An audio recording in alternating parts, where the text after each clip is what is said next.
Hello everyone, Assalamu alaikum. We are going to discuss the history of ideas and the title is Post-Colonial Philosophy. हम post-colonial से पहले सबसे पहले हमें colonisation को समझना पड़ेगा। कॉलोनाइजेशन क्या है?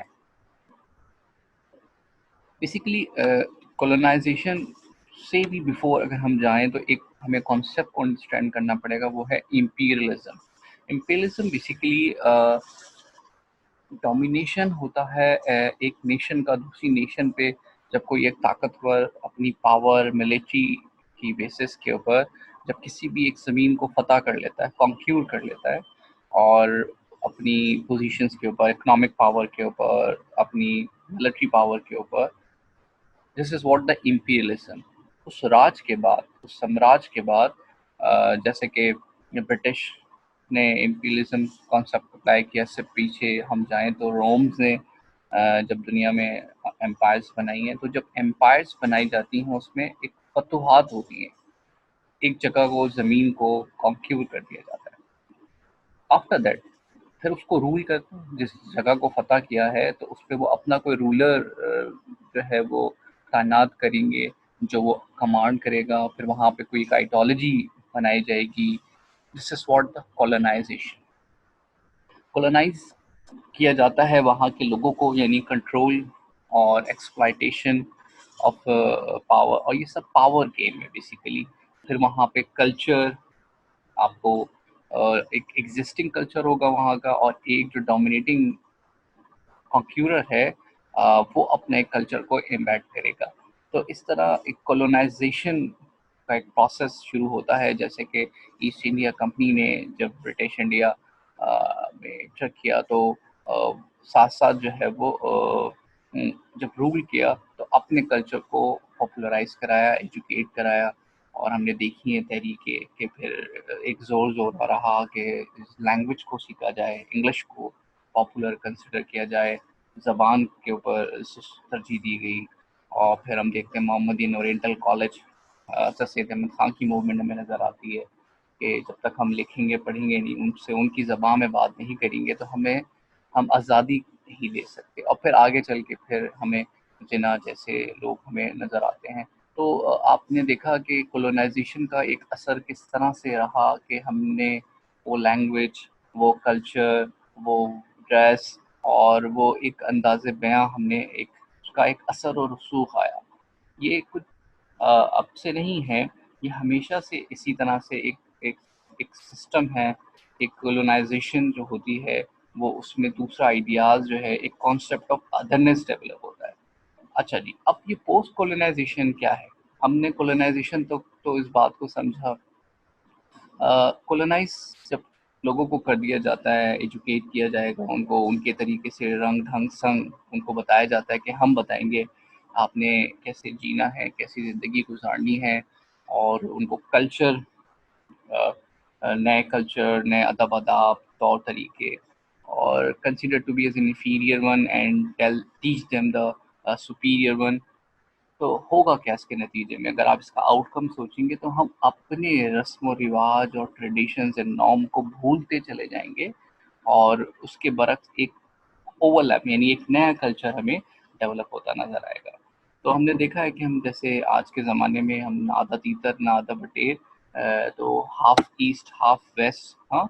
तो हम पे मग़रिब का असर भी नज़र आता है, ईस्ट का, और साथ-साथ हम अपनी अपनी वैल्यूज़ को भी होल्ड करना चाहते हैं। तो यही सब इस जो थ्योरी की डिबेट्स एंड डिस्कशन है कि किस तरह से पोलराइज़ किया गया है, किस तरह से मार्जिनलाइज़ किया है, ईस्ट और वेस्ट के दरमियान एक डिवाइड लाइन खींची है। क्या उसके पीछे एथनिसिटी है, रेसिज़्म है, रिलीजियस आइडियोलॉजी है, किस तरह से जो है फर्स्ट वर्ल्ड कंट्री जो है जिसमें वाइट सुप्रीमेसी हमें नज़र आती है, और उसके बरक्स जो हमें ईस्ट है वो उसको कंसिडर किया जाता है कि वो बहुत कोई इंफीरियर है, थर्ड वर्ल्ड कंट्री है, गरीब ममालिक, गँवार किस्म के लोग हैं। और जो भी कुछ वेस्ट में है वो सुपीरियर है, बेटर है, वो लाइफ़स्टाइल, वहाँ का कंटेंट, लिटरेचर इस तरह से प्रोड्यूस हुआ। हम इस कंटेंट को आगे बढ़ाते हैं। तो आपने देखा कॉलोनाइज़ेशन के अंदर जो है हमें बताया जाता है कि हम कितने सिविलाइज हैं और हमें जो है वो डेमोक्रेसी, ब्यूरोक्रेसी और कॉन्स्टिट्यूशन, लॉ, आपने देखा है कि कॉन्ट्रैक्ट एक्ट की जो हमारे लॉ हैं वो भी अभी तक हमारे पास वही British act and British law है। इंडिया पाकिस्तान में हम देखते हैं कि जो स्ट्रक्चर, इंफ्रास्ट्रक्चर नज़र आता है वो भी आज अंग्रेज़ों का छोड़ा हुआ है। जैसे कि लुंडा के कपड़े हैं वैसे ही लुंडा के आइडियाज़, यानी हमारे पास बहुत सारी ऐसे रिजेक्टेड थ्योरीज एंड आइडियाज़ हैं जो हमने अपने सिस्टम के अंदर अडॉप्ट की हैं। तो ये जो कॉलोनाइजेशन है वो बेसिकली साइकोलॉजिकल वॉर है। वो आपको एक ज़हनी तौर पे, एक आइडियोलॉजिकली तौर पे विन करना है, कॉलोनाइज़ करना है और ये कंसिडर कराना है ये कि जो हमारे आइडियाज़ हैं वो कितने इन्फीरियर हैं और उसके मुकाबले में जो अदर आइडियाज़ हैं वो कितने बेटर हैं। तो ये जो सिविलाइजेशन है, सिविलाइजेशन का एक नारा है, स्लोगन है कि we are better than and we teach them the other. और जो है ये कॉलोनाइजेशन की के साथ हमने देखा है। और ये आइडियाज़ कहाँ से शुरू हुए अभी हम आगे जाके देखेंगे। एडवर्ड सईद 1970 में अपनी एक किताब लिखता है ओरिएंटलिज्म, जो मैं भी आपको आगे जाके उसका रेफरेंस दूंगा। वहाँ से ये डिबेट जो है वो शुरू होती है बिल्कुल इसी तरह से। और कॉलोनाइजेशन में जो है वो सिविलाइजेशन की बात हो रही है कि जो है माशरे को किस तरह से सिविलाइज किया जाए। और हमने देखा है ये जो कॉन्सेप्ट है ओरिएंटलिज्म कहते हैं ईस्टर्नाइजेशन को, जैसे कि हम ये कहें कि मुस्लिम ज़ारा आपने देखा है 900 ईयर्स मुस्लिम ने रूल किया, Syria, Jordan, Egypt, Iraq, Iran, Baghdad, ये सब खुरासान था पहले, और ये सब इंडो पाक सब ये खत्ते पे मुसलमान एक रूलर रहे हैं अपने। यहाँ पे आपको उनके कल्चर वैल्यूज नज़र आएंगे। तो आप देखेंगे ओरिएंटलिज्म जो है वो उसमें यही हमें बताने की शायद कोशिश की जा रही होती है। जो इंटरप्रिटेशन होती है by the western European writers and interpreter कि जो ओरिएंट ईस्टर्न है वो बड़े क्याटिक हैं और बड़े इरेशनल हैं और बड़े ईवल हैं। और एक एक ऐसा डबल कॉन्शियसनेस हमें नज़र आता है। और ये सारी बात सबसे पहले एडवर्ड सईद ने 1970, जैसा कि मैंने आपसे कहा कि वो अपनी बुक में उसने एक अपनी एक रिसर्च की कि वेस्टर्न कॉन्सेप्शन को इंट्रोड्यूस कराया और डिफरेंट फार ईस्ट और के जो राइटर्स हैं उसने उनके दरमियान एक डिफरेंस क्रिएट किया between the east and the waste. और and he wrote the all those ideas about the Orient, about the East. और वो लिटरेचर प्रोड्यूस किया जो ईस्ट और वेस्ट के दरमियान एक डिवाइड लाइन के क्या डिफरेंस पाए जाते हैं। और एल्बर्ट सही ने अपने जो रिलेशनशिप बताया कि पावर रिलेशनशिप है, पावर डोमिनेशन है फॉर एनी इंटरप्रिटेशन कि हम ईस्ट और वेस्ट के दरमियान अगर हम देखते हैं तो पावर, जिसके पास पावर होती है वो ही डिक्टेट करता है उस कल्चर को और वहाँ के रिलीजन को, वहाँ के सुप्रीमेसी को। तो हमने देखा होगा जो प्रोफेशन एंड ऑक्यूपेशन है वो ही डोमिनेट नज़र आते हैं और उसकी वेजेस एंड सैलरी भी ज़्यादा होती हैं जो हमें नज़र आता है westernise.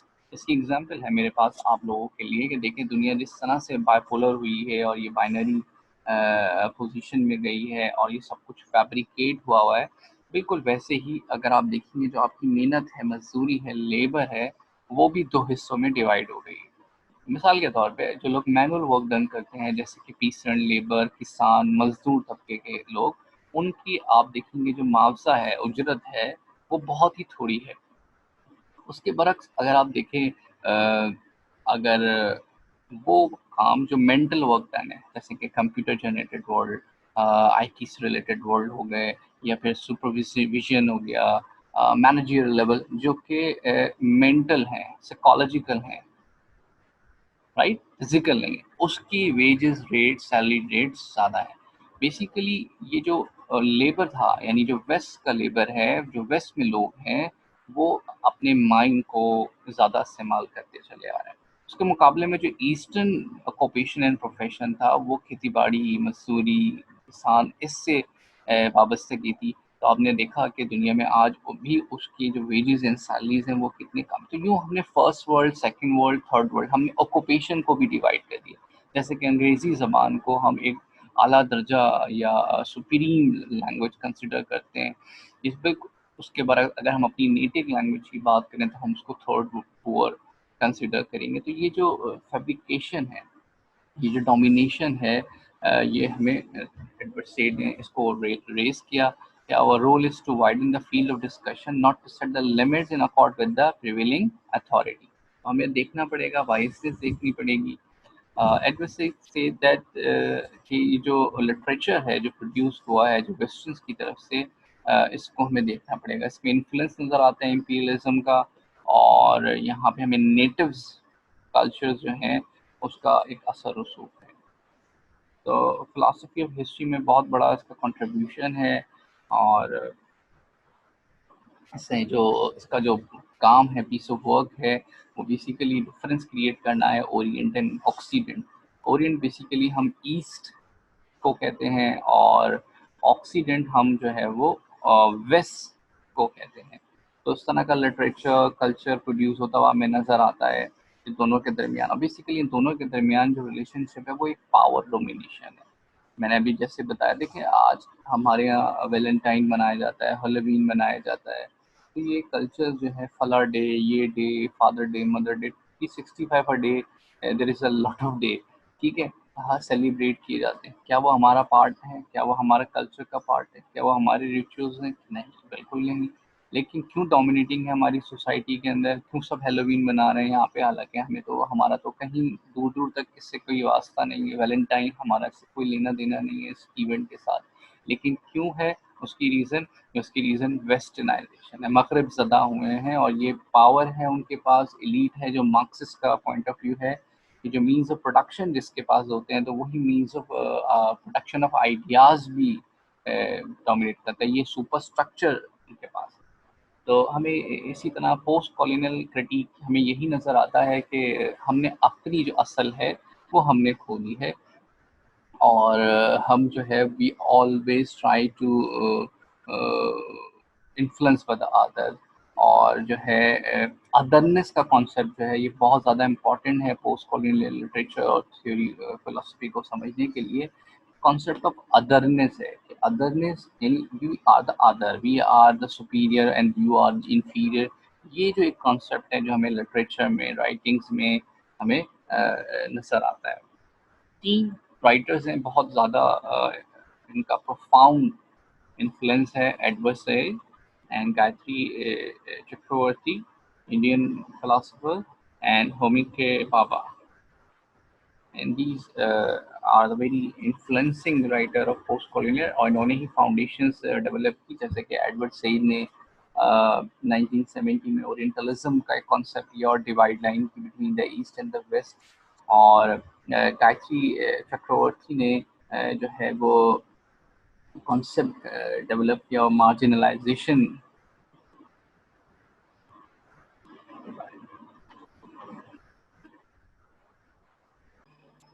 Can the sub Alton speak, ये इनका बहुत एक इन्फ्लुएंसिंग वर्क है। और इसी तरीके से post a critique of post colonial reason जो 1999 में प्रोड्यूस किया है, ये और नेशनहुड और नेशनलिज्म पे काफ़ी कंट्रीब्यूशन किया है। और शी वाज बॉर्न इन 1942, और को फाउंडर हैं पोस्ट कॉलोनियल थ्योरी में एडवर्ड सईद के साथ। Edward Said was the father, Edward Say was considered to be the father of post-colonial literature, और ये co-author है उनके साथ। और critique of post-colonialism, और जो है इनका contribution रहा है। और जैक डेरिडा की जो बुक है ग्रामेटोलॉजी, उसको उन्होंने इंटरप्रिटेशन किया। इसी तरीके से होमी के भाभा जो है 1949 is an Indian post colonial theorist, और उन्होंने कॉन्सेप्ट ऑफ हाइब्रिडिटी का कॉन्सेप्ट दिया है, जो कॉलोनाइजेशन के आइडियाज़ को और आगे बढ़ाता है। इसको अभी हम डिस्कस करेंगे कि स्पेस एंड प्लेस का एक कॉन्सेप्ट दिया है। मिक्सिंग की बात की है कि आज जो है हम आदती पर आधा बटेर जो हम हैं कि हम वी आर मिक्सिंग। देखिए ना, जैसे कि हमारी नेशनैलिटी जो है वो किस तरह से इमर्ज हो जाती हैं कि पाकिस्तानी नसात कैनेडियन भी हैं और पाकिस्तानी भी हैं, पाकिस्तानी भी हैं और साथ में अमेरिकन भी हैं। तो ये जो इमिग्रेशन, तो ये दो बड़े ज़बरदस्त लिटरेचर हैं। If you want to be study in detail about the post colonial literature, तो you go for the reading. अच्छा जी, बेसिकली थीम क्या है, अगर हम इस थ्योरी को अगर अंडरस्टैंड करें कि पोस्ट कॉलोनियलिज्म कॉलोनाइजेशन जो है उसकी थीम क्या है। पोस्ट कॉलोनाइजेशन में अगर हम देखें तो हमें एक आइडेंटिटी क्राइसिस नज़र आते हैं, हमें एक आइडेंटिटी क्राइसिस नज़र आते हैं, हमें मिक्स ब्लेंड कल्चर नज़र आता है, यहाँ पे हमें पावर कंट्रोल गेम नज़र आता है, one culture to the over another. इसी तरीके से हम नेशनलिज्म के ऊपर क्वेश्चन मार्क करते हैं। देखिए ना, इमिग्रेंट होते हैं, इमिग्रेंट कैसे वन और two person is holding the many multiple identities are there. जैसे कि अब आप कनाडा चले गए, वहाँ जाके आपने वहाँ की नेशनैलिटी ले ली, तो आप कैनेडियन भी हैं और साथ में आप पाकिस्तानी भी हैं, और आपने अपनी नेक्स्ट जनरेशन वहीं बॉर्न की है, तो वो is said to be Canadian.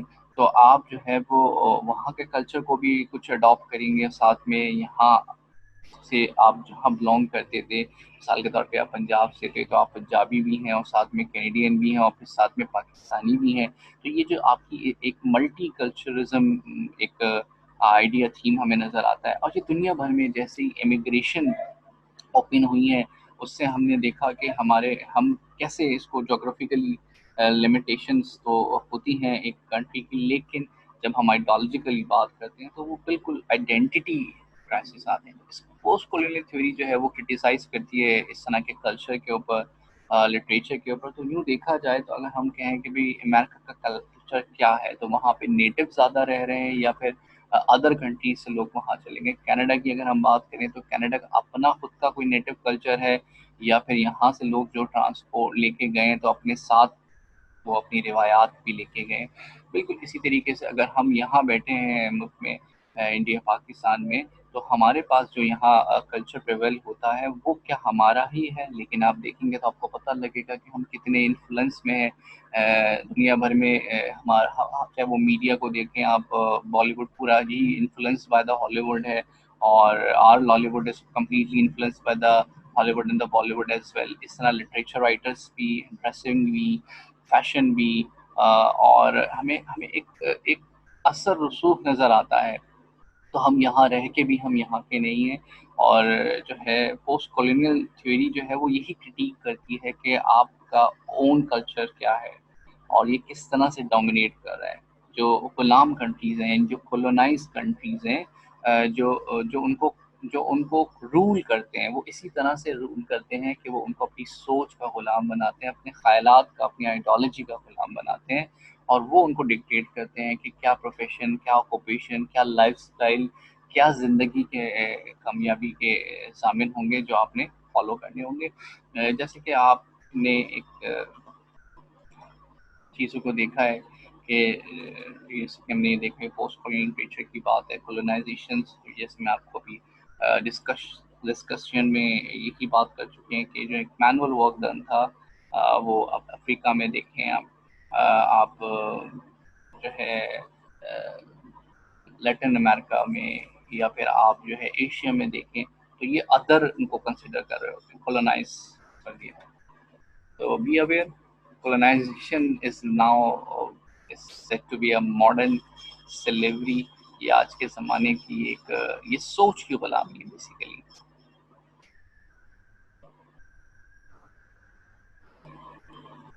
Ji, colonisation में हम आइडियाज़, आइडियोलॉजी, ये हमें एजुकेट किया जाता है। जो हमारी जो एजुकेशन एकेडमिक है वो भी एक कॉलोनाइज होती हैं। आप देखेंगे जो टेक्स्ट बुक हैं, लिटरेचर हैं, they are also influenced by that. हमें वो हीरोज़ नज़र आएंगे, हमें वो इन्फ्लुएंसर नज़र आएंगे, जो एक वेस्टर्न सोसाइटी के अंदर डोमिनेटिंग मोड है। वो मैगज़ीन, वो लाइफस्टाइल, वो सब कुछ। और यही हमें एक तरीका बताया जाता है कि if we following this step तो हम कामयाब हो सकते हैं, अगर हम ऐसा नहीं करते तो हम जो है वो एक नाकाम फेल स्टेट कंसिडर किए जाएंगे। बिल्कुल ऐसे ही हम को देखेंगे तो ये बेसिकली जो कॉलोनाइजेशन है, this is a war game between the resources. ये सारी जंग जो है वो समझे, ये जो नेम ऑफ द कंट्री नहीं है बल्कि ये नेम ऑफ द रिसोर्सेज। ये हमें जो है लोग हमें दुनिया में मैप में नज़र इस तरह से आते हैं कि कहाँ ऑयल है तो कहाँ कॉटन है तो कहाँ गोल्ड है तो कहाँ कॉफ़ी है, कहाँ अफीम है तो कहाँ सिल्क है तो कहाँ जो है वो गैसेस है, कहाँ पेट्रोल है।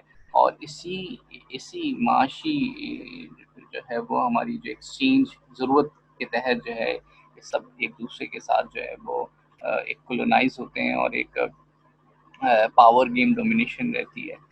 जैसे अभी हमने मिसाल दी ईस्ट इंडिया कंपनी जो है वो तिजारत के ही तहत आया था। तो उससे पीछे जाएँ ऑटोमन एम्पायर में सल्तनत उस्मानिया में तब भी वो मिर्च, पेपर वगैरह की ट्रेडिंग के लिए आए थे।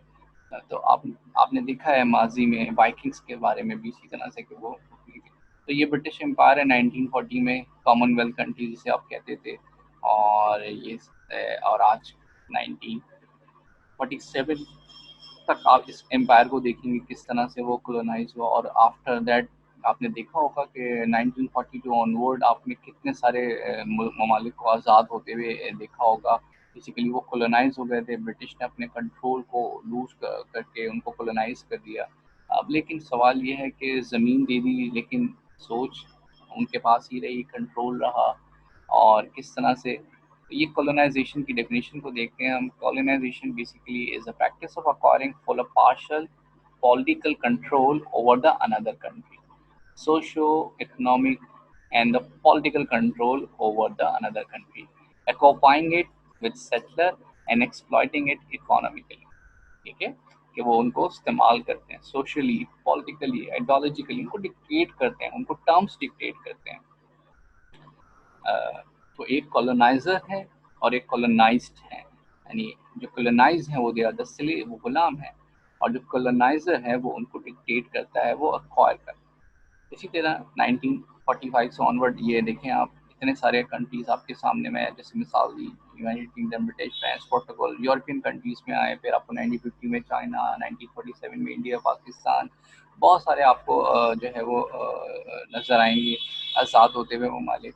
अच्छा, पोस्ट कॉलोनिज्म क्या है? अगर हमने कॉलोनाइजेशन को हमने जैसे देखा कि नेशन जो है वो रूल कर रही है over the territory beyond its border, a population that is subjected to political domination of another population। एक जो है मुल्क दूसरे मुल्क के ऊपर उसकी पॉपुलेशन के ऊपर। लेकिन अगर 20 लोग हैं, उस 20 में से जो 5 लोग हैं वो बहुत कोई अमीर हैं और उनका एक जो है उनके पास असर रसूख है, तो बाकी जो 15 लोग हैं वो वही सब कुछ करेंगे जो वो 5 लोग उनको बताएंगे कि कैसे पहने, कैसा कल्चर रखें, क्या रिलीजन रखें, किस तरह के तौर तरीके, क्योंकि पावर्स उन 5 लोगों के पास है। ये मार्क्स का पॉइंट ऑफ व्यू था और यही मार्क्सिज्म से हम इसको कोलोनाइजेशन की तरफ लेके जा रहे हैं।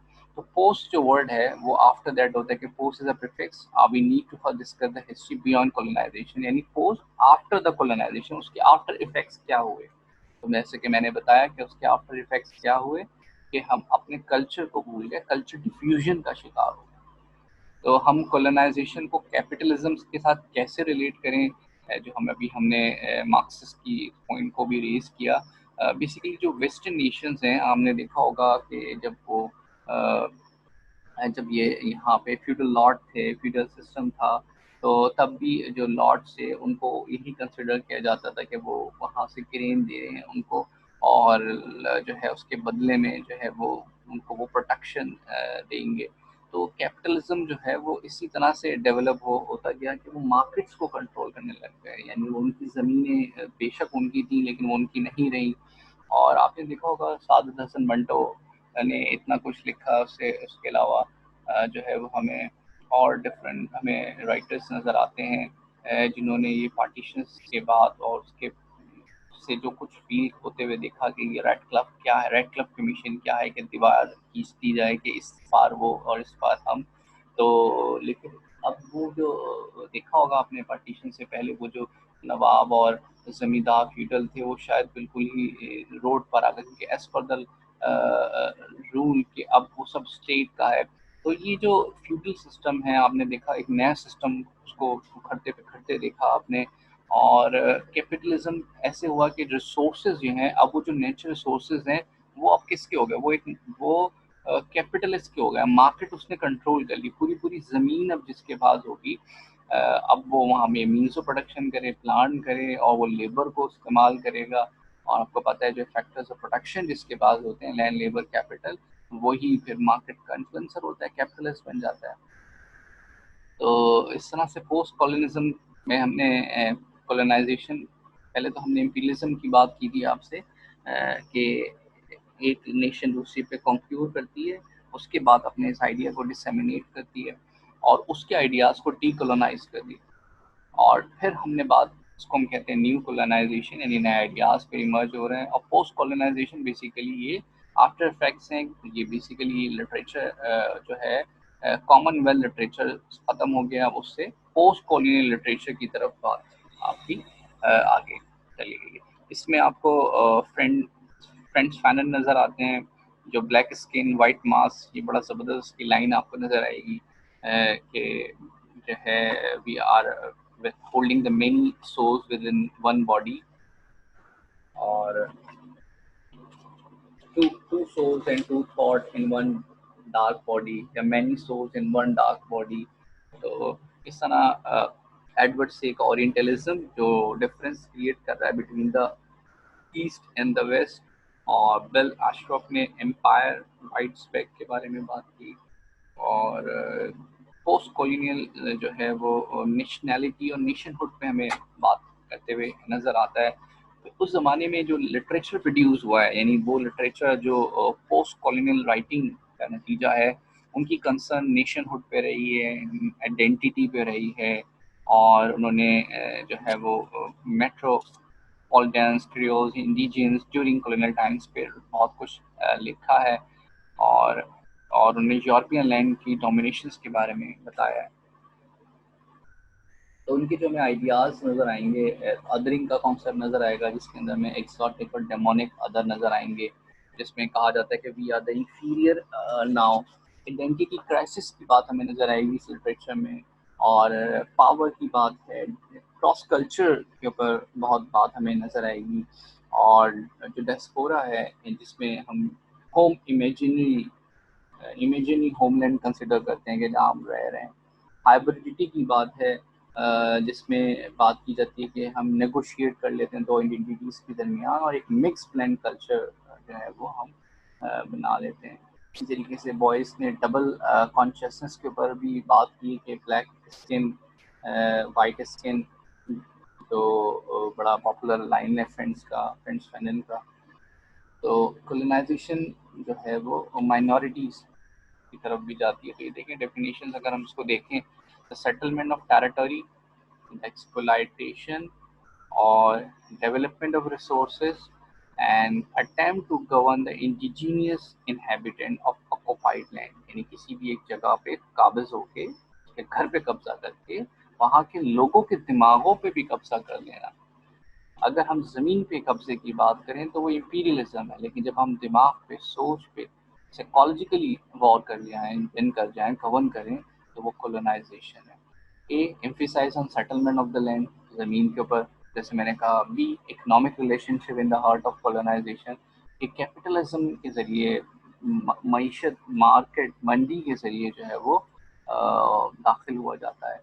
Unequal relation of power and constructed by the colonization, दूसरा पावर एंड अथॉरिटी है, जिसके पास पावर होती है, डोमिनेशन होती है, फिर वही डिक्टेट करता है।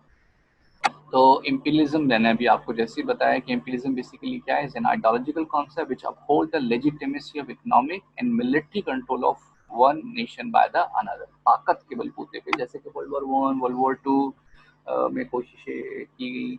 अच्छा, कोलोनाइजेशन ऐसा नहीं है। colonization is one of the form of imperialism, यानी first step is imperialism, the next step is the colonization। तो colonization, भाई ज़मीन हमने हड़प ली, ज़मीन कब्जा कर लिया, काबिज हो गए, फतवात कर ली, देन व्हाट? तो हम उसको, उसमें जो लोग बसते हैं, वहाँ के जो इनहेबिटेंट हैं, उनको हम कोई एक तर्ज ज़िंदगी बताएंगे, उनको कल्चर, उनको लाइफ, उनको एजुकेट करेंगे, उनको बताएंगे कि हम बेहतर कैसे हैं और तुम कैसे बुरे हो। और ये जो कोलोनाइजेशन है। तो while colonisation is virtually over today, बिल्कुल ऐसा ही है, बिल्कुल ऐसा ही है। आज जो है वो लिटरेचर प्रोड्यूस होता है। Imperialism continues as phase the Western nation, in particular US, still engage in imperial act, securing wealth and power through the exploitation of other nations, Vietnam war, Iraq war, Iran war, आपने देखा है बार-बार intervene करना middle east के अंदर US का, और now he be according to the norms की they will consider the failed state. तो वो भी अभी भी इम्पीरियलिज्म और ब्रिटिश ने कॉलोनाइजेशन की कोशिश की, यूरोपियंस कॉलोनाइजेशन की बात करते हैं। तो हमें ये सब आज हमें नज़र आता है। तो जो न्यू कॉलोनियल थ्योरीज हैं पोस्ट कॉलोनियल एरा में, पोस्ट मॉडर्निज्म में, वो लिटरेचर हमें ऑस्ट्रेलिया, इंडिया, न्यूजीलैंड, अफ्रीका, ये कॉलोनियल रूल्स हैं। और पोस्ट कॉलोनियल लिटरेचर जो है वो अपनी सुप्रीमिटी को शो करते जाते हैं। तो हम इसको एक ओवरव्यू कर लेते हैं, इस सारी बात को सम अप कर लेते हैं।